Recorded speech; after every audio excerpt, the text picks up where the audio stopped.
Dear students, this is partnership admission. Now we are going to discuss about sum number 25 in partnership admission, especially comprehensive sums. Okay, listen carefully. Sundar and Suresh are partners sharing profit in the ratio of 3:2. Sundar Suresh அப்படிங்கிற ரெண்டு பேர் partners. அவருடைய profit sharing ratio பார்த்தீங்கன்னா 3:2 பிரிச்சுக்கிறாங்க. இந்த 3:2 அப்படிங்கிறது கொஞ்சம் ஞாபகம் வச்சுக்கோங்க. Their balance sheet as on 1st January 2017 was as follows. First liability side asset side பாருங்கள்.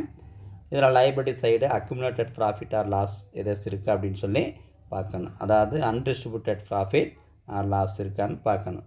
Okay right. அப்போ கேபிட்டல் கொடுத்துருக்காங்க. சுந்தர் சுரேஷு. சுந்தருக்கு ஒரு 30,000, சுரேஷ்க்கு ஒரு 20,000, டோட்டலாக 50,000 அவுட்டர் காலத்தில் கொடுத்துருக்காங்க. இது கேபிட்டல் அமௌண்ட் அப்படின்னால கேபிட்டல் அக்கௌண்ட்டில் கிரெடிட் சைடு என்ட்ரி பண்ண வேண்டிய அமௌண்ட் ப்ராட் ஃபார்வேர்ட் பண்ணணும். Okay then creditors general reserve workmen compensation fund ரெண்டுமே இங்கே அன்டிஸ்ட்ரிபியூட்டட் ப்ராஃபிட். ஓகே ஸோ இது ரெண்டுமே கேபிட்டல் அக்கௌண்ட்டில் கிரெடிட் பண்ண வேண்டிய அமௌண்ட்டு. தென் இந்த ரெண்டு டிரான்சாக்ஷன் கொஞ்சம் ஞாபகம் வச்சுக்கோங்க. General reserve workmen compensation fund. Okay புக்கில் நீங்கள் இன்டூ மார்க்கே போட்டு வச்சுக்கோங்க. Then come to the asset side building furniture stock debtors bills receivable bank. Okay then come to the adjustment, அதாவது ரீவேல்யூ பண்ணது என்னென்னு பாருங்கள். Condition they decided to admit Sukumar into partnership for 1/4 share in the profit on the following terms. 1/4 ஷேரில் வந்து new partner Sukumar என்ட்ராயிருக்காரு. அவர் என்ட்ரானதுனால என்ன பண்ணுறாங்க, அசட்ஸ் லைபிலிட்டிஸ் ரீவேல்யூ பண்ணுறாங்க. அதில் first condition is Sukumar has to bring in ₹30,000 as capital.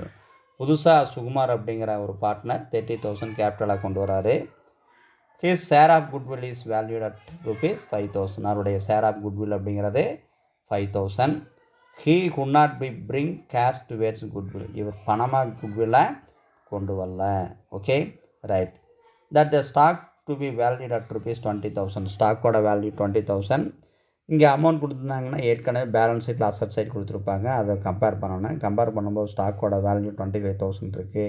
இங்கே ரீவேல்யூ பண்ணது அப்படிங்கிறது 20,000. ஸோ டிஃபரன்ஸ் அமௌண்ட் 5,000 ரெடியூஸ் ஆகிருக்கு. அப்போ ரெடியூஸ் ஆகிருக்கு அப்படின்னா அசட் ரெடியூஸ் ஆகும்போது இது லாஸ். ஓகே இது லாஸ் ஐட்டத்தில் 5,000 என்ட்ரி பண்ணணும். Okay then another one is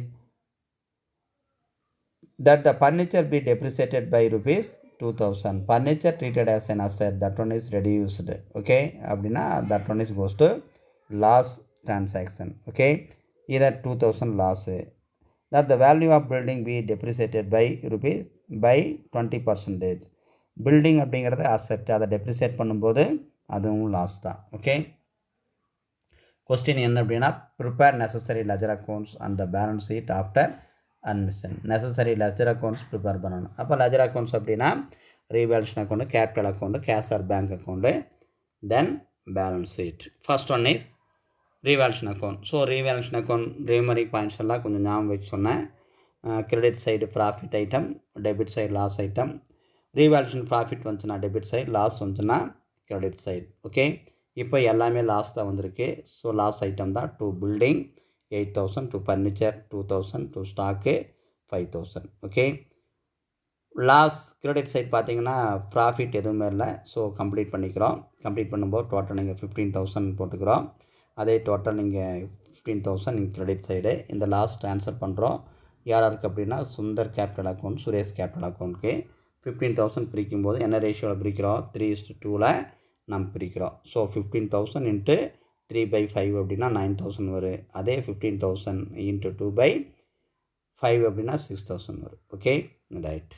இது revaluation account. Then another stage is capital account.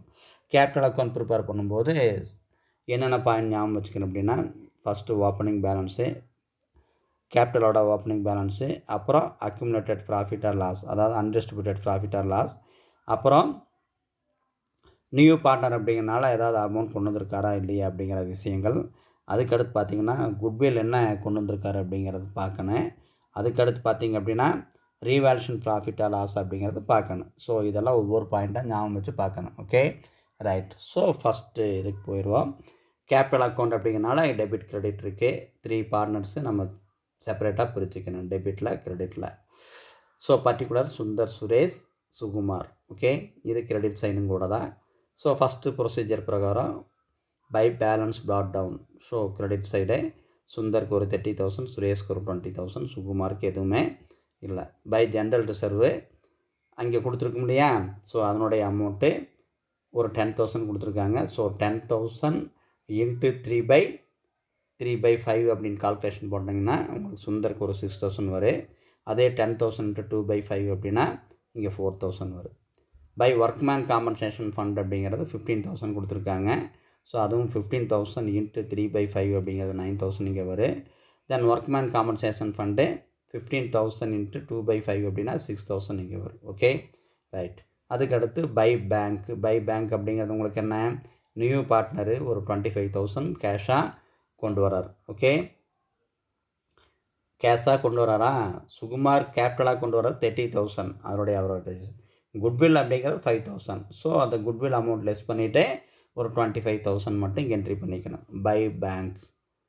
So Sukumar கொண்டு வந்ததுக்கு bank account debit to Sukumar capital account அப்படின்னு வரும். கேபிட்டல் அக்கௌண்ட்டில் ஜேர்னல் என்ட்ரியில் பை பேங்க் இருக்கிறதுனால இங்கேயுமே இங்கே பை பேங்க்னு சொல்லி கிரெடிட் பண்ணுறோம். ஓகே, இங்கே டெபிட் இருக்கிறதுனால இங்கே கிரெடிட். ஸோ 25,000. அவருடைய குட்வில் பார்த்திங்கன்னா 5,000 ஷேர் ஆஃப் குட்வில் அவர் தனியாக கொடுத்தாங்க, நம்ம கண்டுபிடிக்க வேண்டியதில்லை. ஸோ அந்த share of goodwill old ratio பிரகாரம் ஓல்டு பார்ட்னர்ஷிப் வச்சுக்கிறாங்க. அப்போ பை குட்வில் அப்படின்னு பார்த்தா ஸோ 5,000 இன்ட்டு 3/5 கால்குலேஷன் பண்ணிங்கன்னா ஃபஸ்ட்டு டைப் ஆஃப் பார்ட்னர் சுந்தருக்கு ஒரு 3,000. அதே மாதிரி சுரேஷ் பார்ட்னருக்கு பை குட்வில் 5,000 இன்ட்டு 2/5 அப்படின்னா அவருக்கு ஒரு 2,000. Then come to the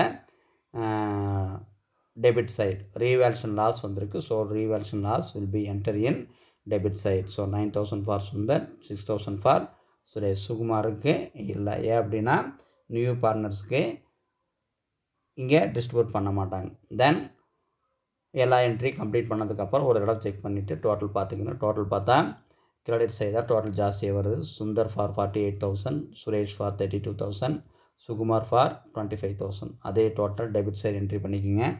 48,000, 32,000, 25,000. So இதில் டிஃப்ரென்ஸ் அமௌண்ட் அப்படிங்கிறது 2 balance carry down. 39,000 for Sundar, 26,000 for Suresh. சுகுமாருக்கு 25,000. கேரி டவுன் அப்படின்னாலே ஆப்போசிட் சைடு ப்ராட் டவுன் அப்படின்னு எடுத்துலதுன்னு அதை நீங்கள் எழுதிக்கிங்க. ஸோ இந்த அமௌண்ட்டு தான் பேலன்ஸ் ஷீட்டில் நம்ம ப்ரிப்பேர் பண்ண வேண்டிய அமௌண்ட். ஓகே, இப்போ பேலன்ஸ் ஷீட் ஏற்கனவே இருக்கிற பேலன்ஸ் ஷீட்டு தான். அதில் வந்து எதெல்லாம் அட்ஜஸ்டிங் என்ட்ரி இருக்கோ அதெல்லாம் வந்து ஆட் பண்ணணும், அதாவது அட்ஜஸ்ட் பண்ணணும். ரீவேல்யூ பண்ணதை நம்ம என்ட்ரி பண்ணணும், அவ்வளோதான் விஷயம். அப்போது அதே ப்ரொசீஜர் ஃபாலோ பண்ணிக்கோங்க. ஃபஸ்ட் எடுத்தோடனே கிரெடிட் டார்ஸ் 50,000. தென் கேபிட்டல் அக்கௌண்ட். நம்ம கேபிட்டல் அக்கௌண்ட் ப்ரிப்பேர் பண்ண முடியா, என்னுடைய கேரி டவுன் அமௌண்ட்டு ஆப்போசிட்டில் ப்ராட் டவுன் எழுதியிருப்போம். ஸோ அந்த amount Sundar capital account 39,000, Suresh capital account 26,000, Sukumar capital account 25,000, டோட்டலாக 90,000 லைபிலிட்டி சைடு. ஓகே, டோட்டலாக 1,40,000 இங்கே வரணும். அதே மாதிரி அசட் சைடு பில்டிங்கில் ரீவேல்யூ பண்ணியிருக்காங்க. அதாவது பில்டிங் ரீவேல்யூ பண்ணும்போது லெஸ் டெப்ரிஷியேட் தானே பண்ணியிருக்காங்க. அப்போ 8,000 லெஸ் பண்ணால் உங்களுக்கு 32,000. ஃபர்னிச்சருக்கு ரெடியூஸ் பண்ணியிருக்காங்க. 2,000 ரெடியூஸ் பண்ணால் 13,000 வந்து minus 2,000, 11,000. Stock 25,000. Then revalue amount is 20,000. The difference amount 5,000 treated as a depreciation. So net amount 20,000 will be recorded in outer column. Then debtors amount is 15,000. There is no any debts, any provisions, so will be entered in straightly in outer column. Then bills receivable 14,000. Bank amount is 18,000 plus Sugumar capital, okay, 25,000. So totally 43,000 will be brought forward to outer column. Then another one is share of goodwill is 5,000. Okay, so just check the credit side total is 32,000, 11,000, 20,000, then 15,000, 14,000, 43,000 and 5,000. So 2 plus 1 3, 3 plus 5 8, 8 plus 4 12, 12 plus 3 15, 15 plus 5 20, remaining 2. So 2 plus 3 5 6 8 9 10 14. Okay, so 1,40,000 debit கிரெடிட்டில் கரெக்டாக அதே same amount வரதுனால நான் prepare பண்ண sums எல்லாமே கரெக்டாக அப்படின்னு அர்த்தம். Okay, thank you students.